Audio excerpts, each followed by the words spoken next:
மருதமலை உச்சியிலே சிங்காரவேலன் வாழுகிறான்.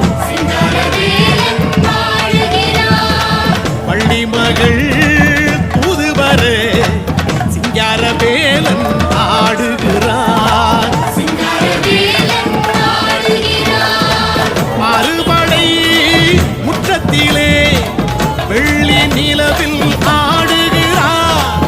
அதிசிவன் ஓடி வந்து பிள்ளை தமிழே பாடுகிறான். மலை மலை அழகா தங்கச்சிலை அழகா ஆடி வரும் முருகா அருள் தரும் முருகா.